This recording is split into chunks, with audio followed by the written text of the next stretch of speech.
la paix soit avec vous. Si vous étudiez, si vous faites des expériences pratiques par rapport aux connaissances que vous tirez des Écritures sacrées, vous devez savoir qu'aucune activité ne peut se comparer à l'utilité, à la beauté et à la splendeur de cette activité que nous a enseigné notre Sauveur Yahshua, quand il a dit « Cherchez premièrement le royaume du Père Céleste et sa justice, et toutes ces choses vous seront données par-dessus. » Le royaume du Tout-Puissant résume toutes les qualités les plus précieuses, la sagesse, l'amour, la force, la beauté et surtout l'harmonie. Donc, une vie extrêmement bénéfique pour le monde entier. Une grande majorité de ceux qui partout dans le monde se prétendent être des disciples de Yahshua n'ont pas en réalité commencé ce travail, cette mise en pratique, cette préoccupation première du royaume et sa justice. Ça serait su, car le monde aurait été meilleur, mais il s'empire. Pourtant, des milliards de personnes dans le monde se disent être des disciples de Yahshua. Et quoi que nous pratiquons, que nous observons de la Torah, de la voie, de la direction, sachez que toute pratique passe après celle du royaume, car elle n'aura aucun sens si nous passons outre cette étape. Bien sûr, la connaissance est salutaire. D'ailleurs, avant le 3e et le 4e siècle, on enseignait que le salut s'obtient que par la connaissance. Ce qui est logique, la connaissance, c'est le travail effectué, c'est l'expérience effectuée. Et ce travail, cette connaissance, s'effectue premièrement sur soi. Donc le travail sur soi, la connaissance de soi, c'est là la vraie connaissance. Mais le sens de ce mot a été diminué. Beaucoup séparent la connaissance du salut, mais le salut ne se voit que dans la connaissance. Bien sûr, il faut avoir une vraie conception de ce mot, car connaître, c'est pénétrer, c'est savoir, c'est atteindre. La connaissance crée la cause de l'accomplissement, mais il y a un ordre à respecter dans la connaissance, dans le travail. Un enseignant initié à l'Alliance renouvelée vous enseignera les choses à rechercher en premier lieu, les choses dont vous devez vous préoccuper premièrement pour ne pas vous enfler de choses qui ne vous seront pas utiles. Sans ces choses qui sont d'ordre premier, nous pouvons avoir des connaissances dans tous les domaines de l'écriture et de ses pratiques, mais la plus grande des connaissances est celle du royaume et sa justice. Nous pouvons observer toute loi qui se trouve dans certains endroits des Écritures, ce qui est bon, mais la plus grande des lois, c'est la loi du royaume, sans laquelle aucune autre loi n'a du sens. Et elles prennent toutes leur sens et leur but dans celle du royaume, car la loi du royaume est le plus haut degré atteint de l'accomplissement.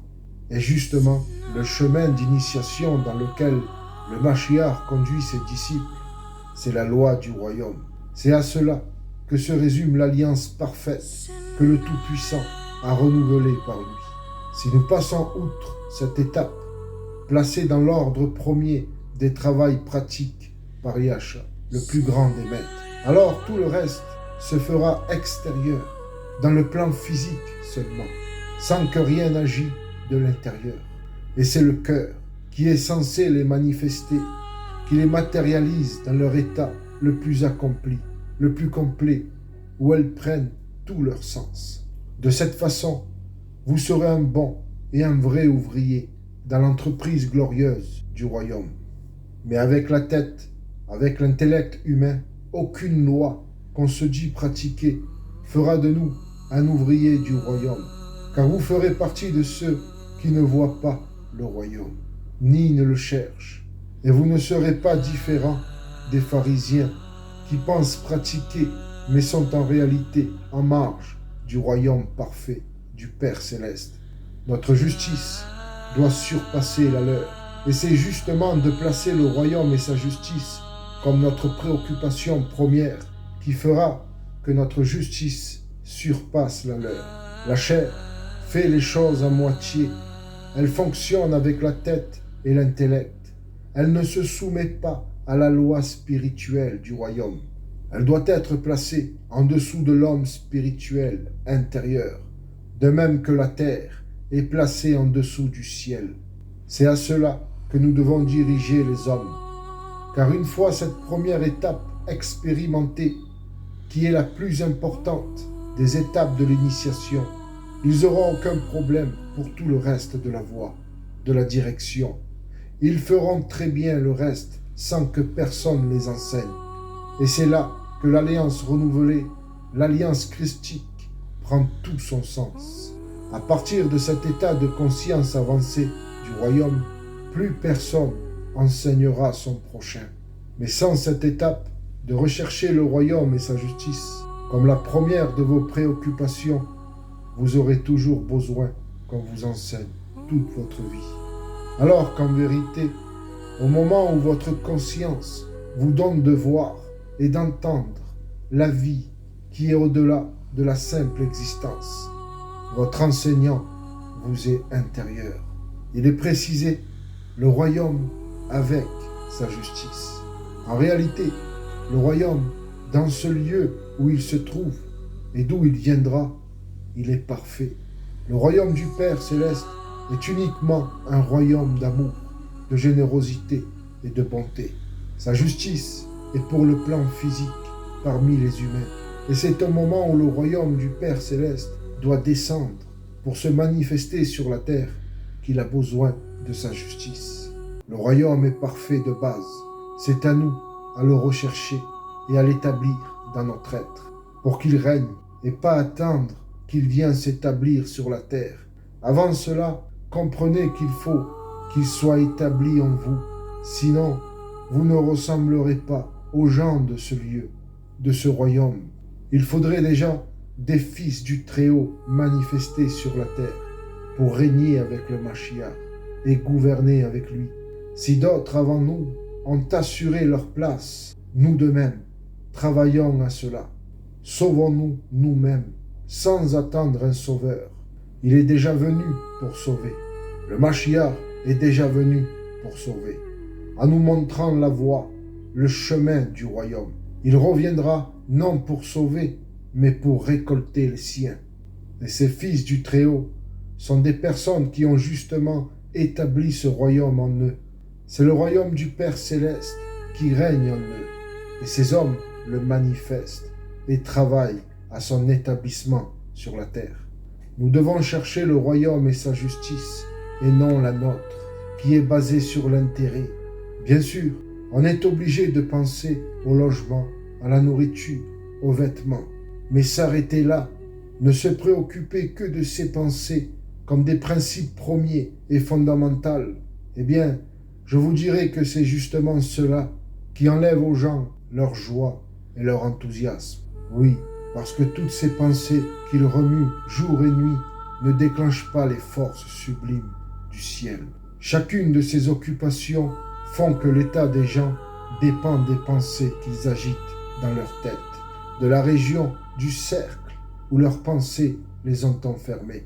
Encore bien plus en notre époque, où d'autres préoccupations sont venues s'ajouter aux autres. Ils perdent toute leur beauté et se ferment dans un cercle qui les aveugle des choses sublimes et subtiles. Alors que la mise en pratique que donne cette citation de Yasha, notre grand maître, nous place au-delà de ces fausses croyances. Car si notre vie est celle d'un enfant du Père des Lumières, il ne manquera pas de vous nourrir. Et pas seulement votre corps physique, mais aussi votre corps subtil. Sa table est pleine et inépuisable. Il nous vêtira notre corps physique d'un vêtement physique et notre corps subtil d'un vêtement céleste. Donc maintenant que vous connaissez cette vérité, vous pouvez l'utiliser, c'est-à-dire changer de point de vue, d'attitude, de méthode.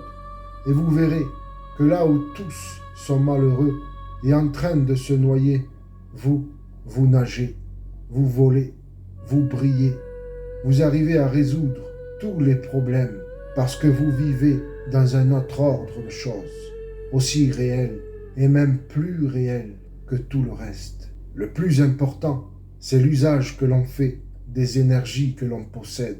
Comment on emploie ces énergies et dans quel but. Si vous vous sentez triste et malheureux, c'est que vous vous mouvez dans un cercle trop limité. Élargissez ce cercle et vous attirerez de ce royaume des forces et des entités qui viendront vous éclairer et vous aider de la part du Père Céleste. Je vous donne donc un remède. Élargissez le cercle de votre activité mentale. Et si jusqu'à présent, vous n'avez eu que vous-même ou votre famille comme centre d'intérêt, élargissez encore vos préoccupations, oui, jusqu'à l'infini. Embrassez tout le cosmos, jusqu'au Créateur, loin de ne penser qu'à vous-même et aux vôtres. Et vous ne vous sentirez plus aussi petit, aussi misérable, aussi abandonné ou délaissé.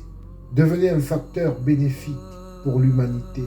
Devenez un créateur et tous les anges du Père Céleste vous feront participer à leurs conseils. Il est difficile de croire à cela, mais ce sont des vérités connues des enfants de lumière, parce que les entités supérieures apprécient énormément ceux qui travaillent de toutes leurs âmes et de tout leur cœur au bien du monde entier. Ici, peut-être, vous êtes inconnu. Personne ne vous respecte, personne ne vous écoute, mais pendant votre sommeil, les anges du Père Céleste vous invitent à prendre part à leurs conseils. Voilà encore ce que la science officielle ne sait pas, car elle est loin de soupçonner les mystères de l'être humain, ce qu'est une âme, ce qu'est un esprit, et jusqu'où s'étendent leurs activités. Désormais, tâchez de sortir de vos petites occupations et comprenez qu'il y a autre chose sur la terre que votre femme ou votre mari, vos enfants, votre métier, votre maison. Mettez à la première place l'idée de participer à ce travail pour le royaume du Père Céleste, comme le font ces anges de partout dans le monde. Votre vie est inutile tant que vous ne travaillez pas consciemment avec tous les moyens intérieurs dont vous disposez pour cette idée sublime du royaume du Père Céleste. Le jour où vous l'aurez vraiment compris, votre destin changera.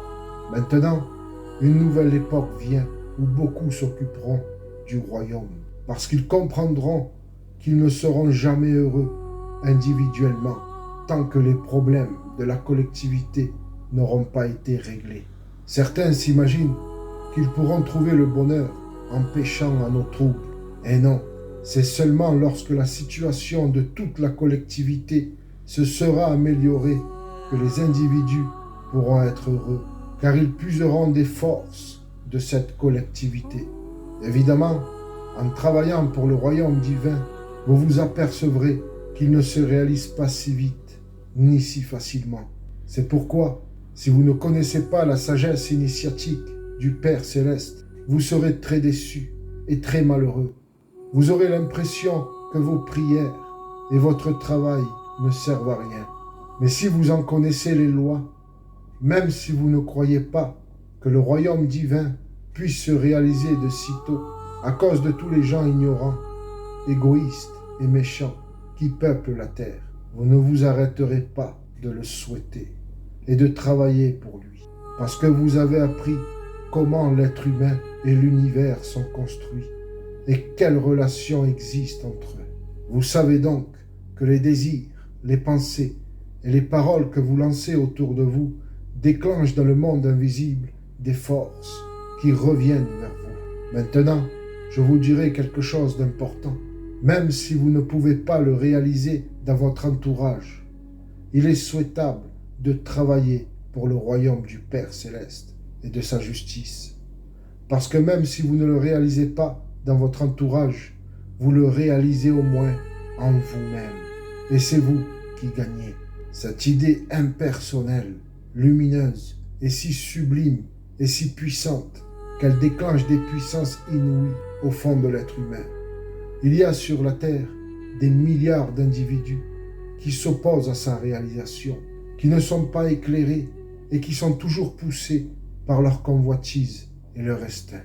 D'ailleurs, tous les gens très intelligents et très instruits, ou même certains religieux, vous diront « mais à quoi bon? C'est idiot de faire un travail dont on sait d'avance qu'il ne donnera aucun résultat. » Ils ne savent pas ces gens tellement intelligents que c'est eux-mêmes qui bénéficient de leur travail. Parce que le royaume s'installe dans celui qui le souhaite, qui l'aime, qui le cherche. Ce royaume qui est un état d'harmonie, d'équilibre, de santé, de joie, d'inspiration, de poésie.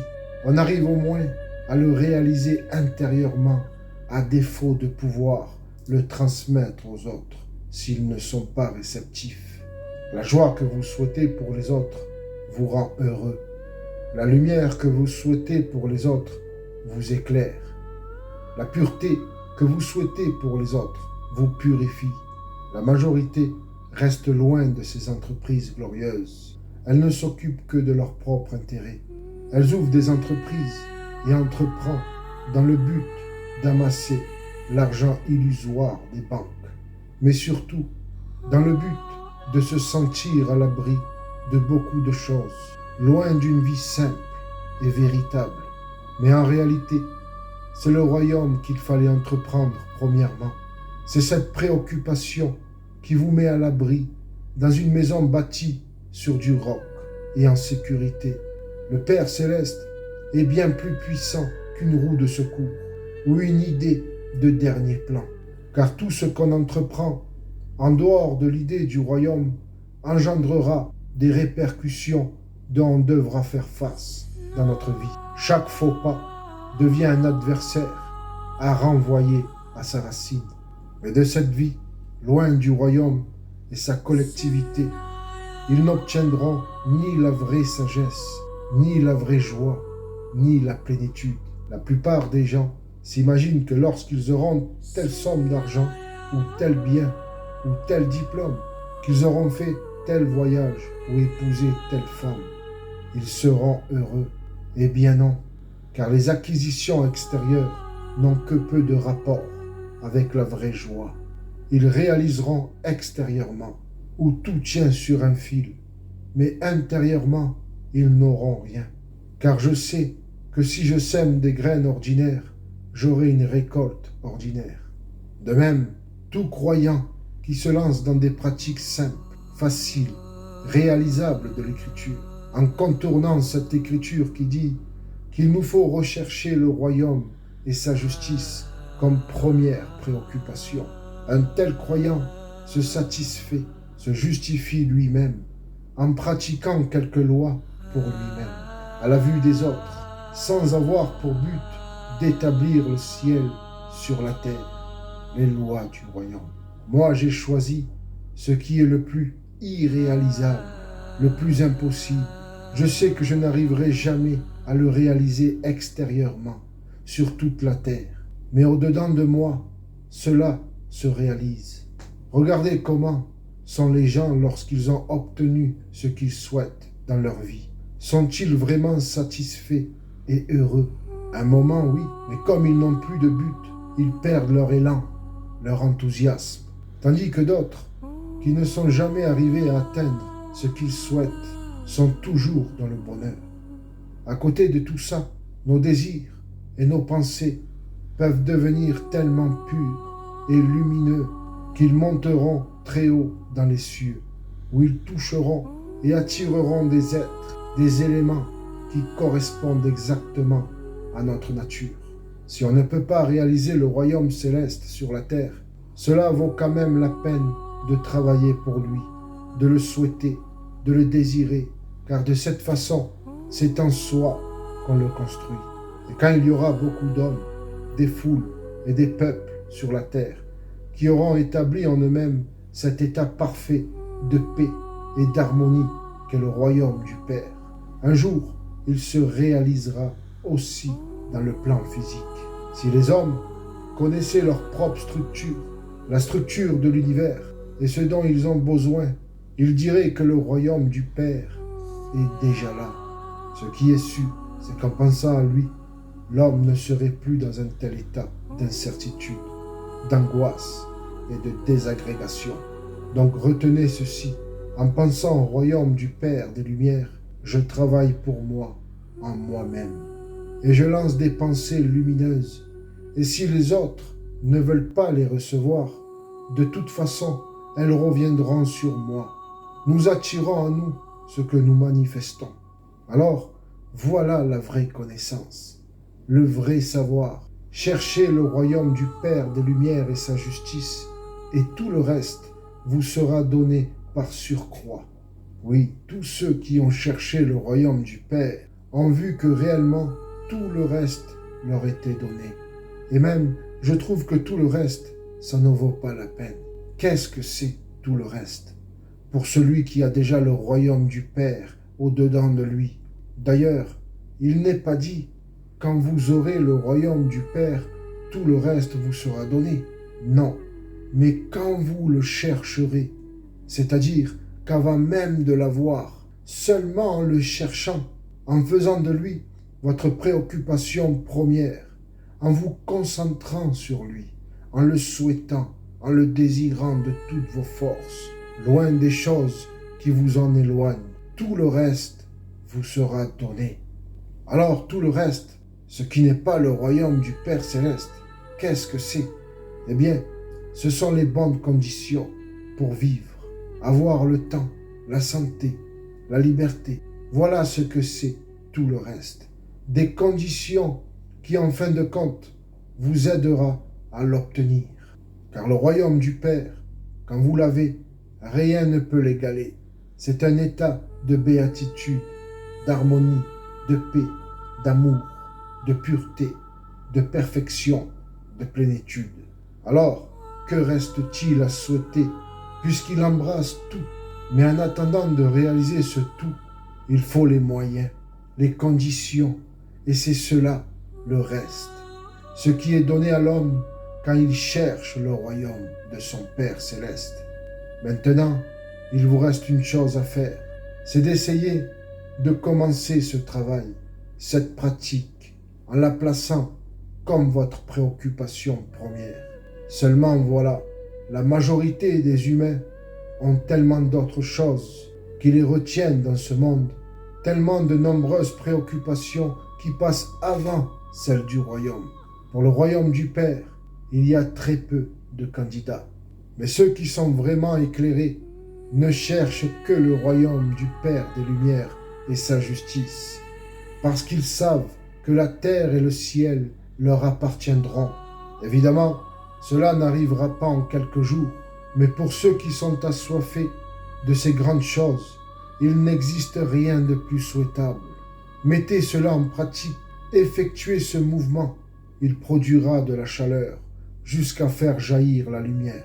Et vous verrez que tout le reste pâlira. Vous vous apercevrez que jusqu'à là, vous n'aviez cherché que les déceptions, les ombres, le vide. Même si je vois que le royaume parfait ne se réalise pas autour de moi, je continuerai à le souhaiter, car j'ai compris que c'est moi qui gagne, puisque cet état de plénitude et d'harmonie sera au moins réalisé dans mon cœur, dans mon âme, dans ma pensée. Alors, si vous aussi vous comprenez cette loi, dès aujourd'hui, votre vie va changer. Vous allez sortir des préoccupations limitées pour vous élever par des pensées et des désirs nobles, grands et généreux, qui ne vous laisseront plus dans le même état de conscience, mais qui vous relèveront et vous mettront en contact avec d'autres régions, d'autres courants, et vous irez encore plus haut dans la grandeur, dans la sagesse, pour en capter les choses subtiles. Donc vous montez, vous vous épanouissez, vous vous renforcez. Il faut que vous compreniez ce mécanisme que vous attirez dans votre vie à chaque pensée, chaque sentiment, chaque désir, chaque geste. Voilà pourquoi j'insiste que si le royaume du Père Céleste se réalise ou ne se réalise pas autour de vous, laissez cela de côté. Ça ne doit pas tellement vous préoccuper, mais que le royaume se réalise en vous-même, c'est cela qui compte. La réalisation du royaume du Père sur la terre ne dépend pas de nous. C'est le Créateur lui-même qui en décrète la réalisation. La réalisation dépend de lui, mais les efforts dépendent de nous. Donc cette sagesse nous montre que même si on doute que le royaume du Père Céleste puisse se réaliser un jour sur terre, n'oublions pas que les prophètes eux-mêmes ont eu des doutes face à l'injustice des hommes. Mais nous devons continuer quand même à travailler. Que vous doutiez, que vous êtes déçus des gens, cela n'a aucune importance. Vous avez le droit, mais vous n'avez pas le droit de vous arrêter de travailler. Continuez à travailler et le royaume du Père s'infiltrera en vous. Cela suffit. Quand beaucoup d'hommes sur la terre auront réalisé le royaume du Père céleste comme état de conscience, ce sera contagieux. Le monde entier suivra l'exemple. Et d'ici quelque temps, le royaume deviendra un fait, une réalité pour tous. Pour le moment, la question, c'est nous. C'est nous qui devons travailler. C'est nous qui devons faire des efforts. Ensuite, les lois cosmiques se chargeront de la réalisation, de la concrétisation. Parce qu'il y a déjà longtemps que des milliers et des milliers d'esprits ont travaillé pour le royaume du Père céleste. Nous ne sommes pas les premiers. Et tous insistent pour que leurs désirs, leurs prières, leurs idées se réalisent. Mais ils ne peuvent plus rien maintenant. Ce sont les vivants qui peuvent tout. Les vivants, eux, ont des pouvoirs inouïs parce qu'ils sont en contact avec le monde physique. C'est pourquoi le ciel a besoin d'ouvriers, d'êtres évolués qui participent à cette grande œuvre, la réalisation du royaume du Père céleste sur la terre. Cherchez le royaume du Père céleste et sa justice. Voilà un enseignement initiatique de notre maître Yasha, sur lequel il faut travailler, mes chers frères et sœurs.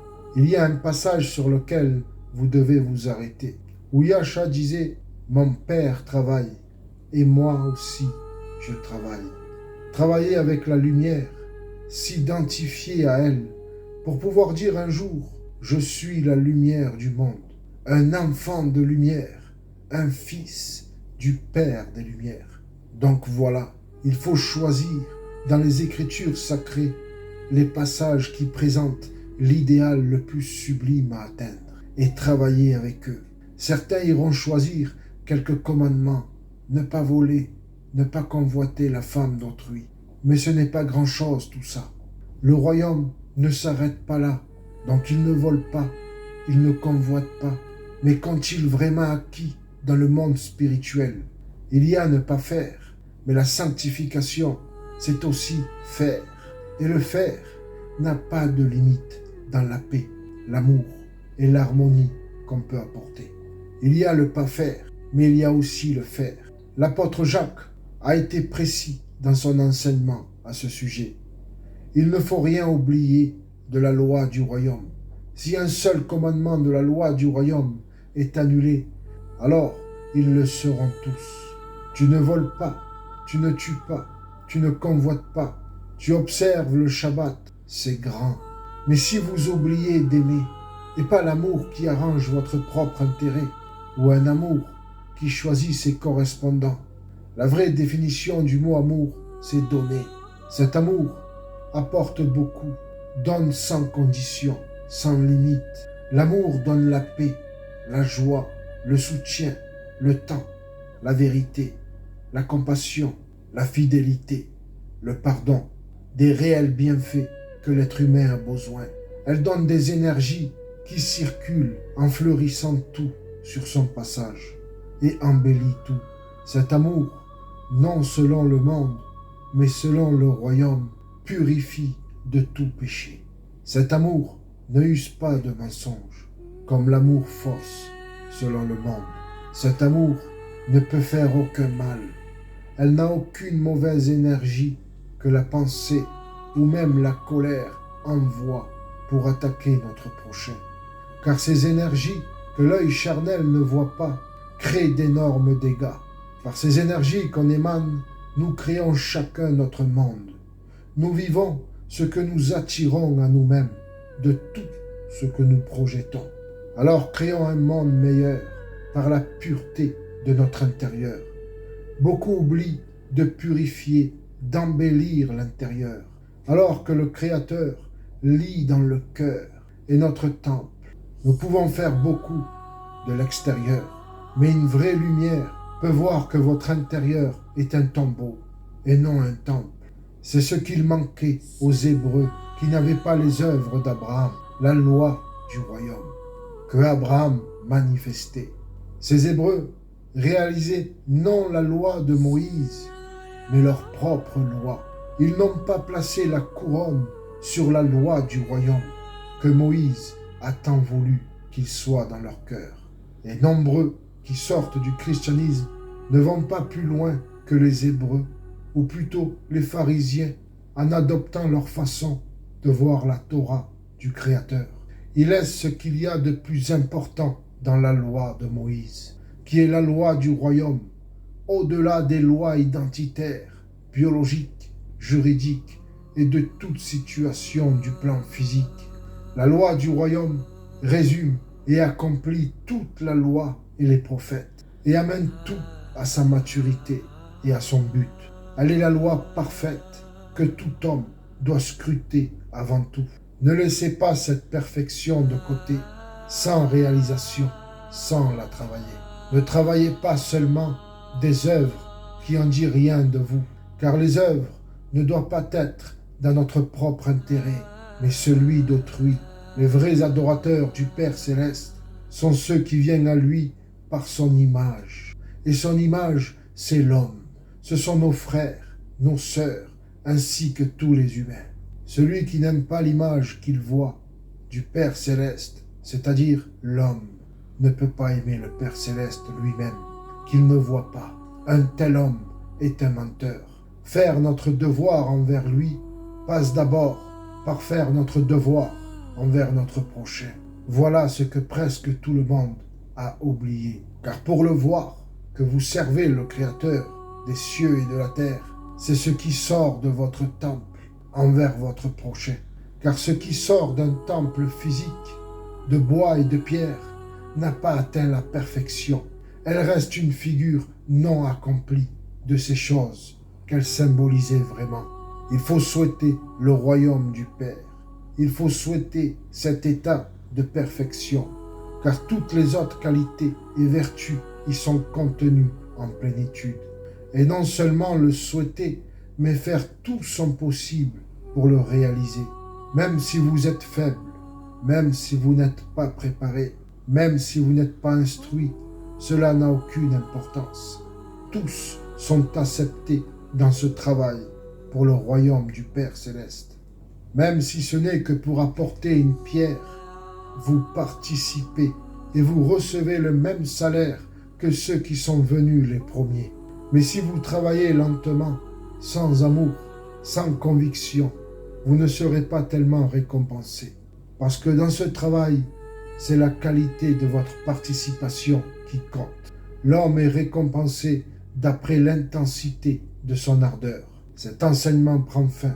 Je vous dis à bientôt par la volonté du Père Céleste. Soyez bénis.